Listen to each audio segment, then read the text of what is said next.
Report Ahmad Khan चांग तालका फैज़गंज जे 4 वाहन मां फैज़गंज वाह में वेहो वाह खे 15 डिसंबर खां बंदि कयो वियो आहे। अॼु 7 फरवरी ताईं हींअर ताईं वाहन में पाणी कोन्हे। बाग़ात फसल सुकण लॻा, माल जे पीअण जो पाणी कोन्हे। मेराण प्रेस क्लब फैज़गंज जी टीम सिंध हारी कमेटी तालका फैज़गंज जो सदर मोहम्मद यामीन चांग खां तफ़सील वरिता। यामीन चांग ॿुधायो त फैज़गंज जो SDO एग्रीशर वॾो करप्ट SDO आहे। पैसा वठी 4 केनालनि मां 2 केनालनि खे पाणी ॾिए थो, जंहिं सबबि सॼो तालको बंजर थी वियो आहे। SDO एग्रीशन फैज़गंज खे हटायो वञे, ॿी सूरत में असीं हारी आबादगाह रोडनि ते निकिरंदासूं ऐं एग्रीशन फैज़गंज जी ऑफिस अॻियां बि बुख हड़ताल कंदासूं। वधीक हारियुनि जो चवणु हुयो त बिलावल भुट्टो वज़ीर आला सिंध मुराद अली शाह नोटिस वठी SDO एग्रीशन फैज़गंज खे हटायो वञे, असांखे पाणी ॾिनो वञे त जीअं असां पंहिंजे बचनि जो गुज़र सफ़र करे सघूं।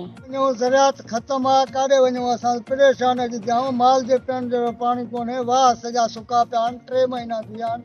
असां सां वॾी हालत आहे, हीअ छा आहे, फसल सड़ी आहे, काॾे असांजी आमदनी थींदी, काॾों जाम थींदो, छा थींदो। हीअ परेशान असांखे कयो अथनि सफ़ा हुकूमत। ही कहिड़ी हुकूमत आहे जेको असांखे पाणी कोन्हे, परेशानी लॻी पई आहे। असां सां त वॾी मजबूरी आहे, असांजो माल मरे थो। नुमाइंदा आहिनि, अचनि था वोट वठो हलिया था वञनि, पोइ वरी असांजी का साठ संभारी कोन था हलनि। असांजी छा हालत आहे, छा पोज़ीशन आहे, असांजो फसल सही आहे, माल मरी वियो, उन काॾे वञूं, परेशान थी पिया आहियूं। असां को सलाहकार वग़ैरह हिन जी न आहे। रोटेशन जेकॾहिं आहे त उन जो बि हिकिड़ो इरीगेशन डिपार्टमेंट जो हिकिड़ो लॉ आहे त जेकॾहिं कंहिं बि वाह जी या कंहिं केनाल जी रोटेशन करणी आहे त उन जो बि अॻु में नोटिफिकेशन जारी थींदो आहे त बाबा हिननि वाहन जी हिन डेट खां हिन डेट ताईं रोटेशन थींदी। असां वीहो ऐं फैज़गंज वाह जेको आहे उहो मुसलसिल 15 डिसंबर खां वठी फैज़गंज ऐं वीहे जो पाणी जेको आहे मुसलसिल बंदि आहे। जो इरीगेशन जेको आहे उन खां अॻु में असां आबादगारनि जो एहतजाज बि थियो इरीगेशन ऑफिसर तालका फैज़गंज में। उन सां SC इंजीनियर जेको हुयो डिस्ट्रिक्ट खैरपुर जो, उहो बि आयो हो।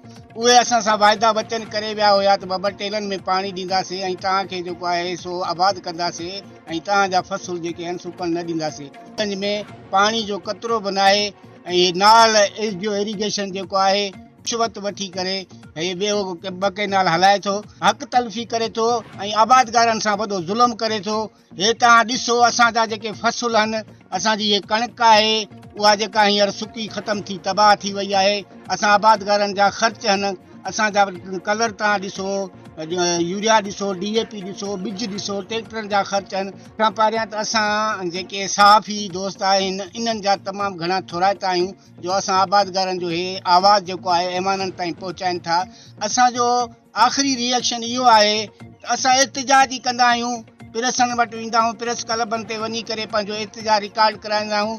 उन में आख़िर जेकॾहिं रिज़ल्ट निकिरंदो आहे त न त पोइ एहतजाज करे इरीगेशन ऑफिस में असां वेही रहंदासीं।